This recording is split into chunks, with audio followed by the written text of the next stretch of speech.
Okay बच्चों, तब कैसे हो आप लोग? कैसे हो रामानुज? ठीक ठाक। चलो, तो देखो, इससे पहले वाले वीडियो में हम लोग देखे थे Faraday's first law of electrolysis. ठीक है ना? अब इसमें हम लोग देख रहे हैं Faraday's second law of electrolysis. Faraday's second law of electrolysis क्या बोलता है बेटा कि when the same quantity of electricity is passed through the solution of different electrolytes connected in series। ठीक है ना? दो या दो से ज्यादा इलेक्ट्रोलाइट से, ठीक है, और उसको हम लोग सीरीज में कनेक्ट कर दिए हैं। ठीक है, सीरीज में कनेक्ट करने से क्या होगा, सभी से सेम करंट पास होगा, और अगर सेम टाइम के लिए पास करते हैं करंट सभी से, तो यानी सेम क्वांटिटी ऑफ इलेक्ट्रिसिटी मतलब सेम चार्ज पास होगा। तो बोलता है the mass of the substance produced at the electrodes are directly proportional to their equivalent weight. ठीक है ना? तो ये तो स्टेटमेंट हो गया फैराडेज सेकेंड लॉ का।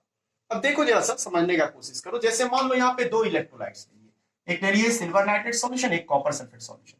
दोनों को सीरीज में कनेक्ट किए हैं, दोनों से same quantity of electricity pass करते हैं। मतलब मान लो दोनों से आई एम्पेयर ऑफ करंट पास करते हैं। कितना देर के लिए?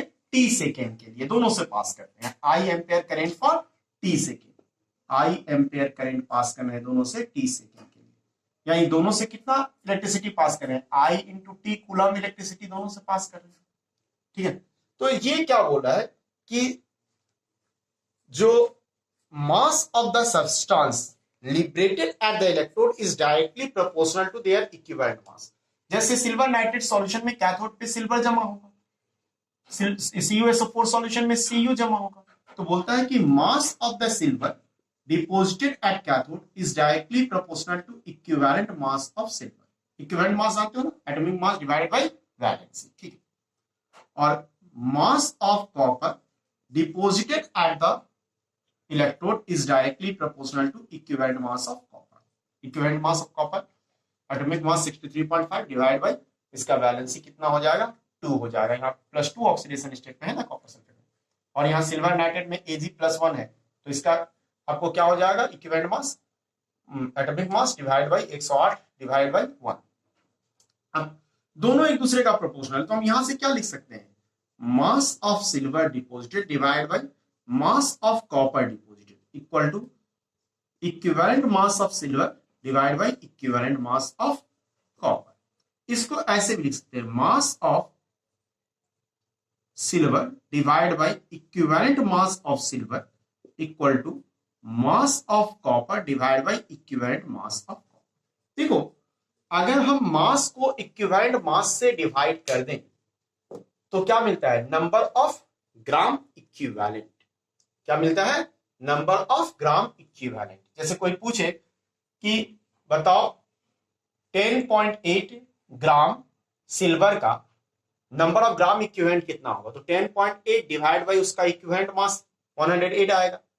ठीक है, उसी तरह से अगर कोई पूछ दे कि 6.35 ग्राम कॉपर है, उसका नंबर ऑफ ग्राम इक्विवेलेंट, तो 6.35 डिवाइड बाय 63.5 डिवाइडेड बाय 2, मतलब 2 पर चला जाएगा। ठीक है, तो ये नंबर ऑफ ग्राम इक्विवेलेंट, इसका मतलब क्या होगा कि the same quantity of electricity is pass through the different electrolytes. ठीक है ना, the same number of gram equivalents of the substance will be liberated at the electrodes. Number of gram equivalent of copper liberated at this electrode is equal to number of gram equivalent of silver liberated at this.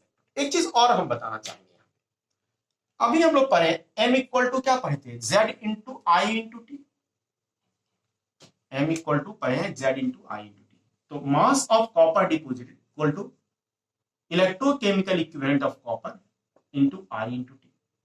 Mass of silver equal to electrochemical equivalent of silver into I into T. क्यों दोनों जगह आई into T लिखे? क्योंकि same current same समय के लिए पास करने, same quantity of electricity. तो यहां से आपको क्या आ जा रहा है?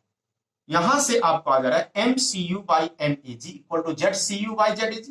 यानी हम यहां पे लिख सकते हैं MCAG by MCU equal to EAG by ECU equal to ZAG divide by ZCU। ठीक है, यानी the mass of the substance liberated at the electrode will also be directly proportional to their electrochemical equivalent. तो यही था Faraday's second law of electrolysis. अगर इसके साथ एक और रहता इलेक्ट्रोलाइट ZnSO4 रहता तो वहां जिंक लिबरेट होता, तो वहां पे हम एक और ऐड कर देते, यहाँ पे क्या चीज MZn by EZn equal to MAg by EAg equal to MCU by ECU।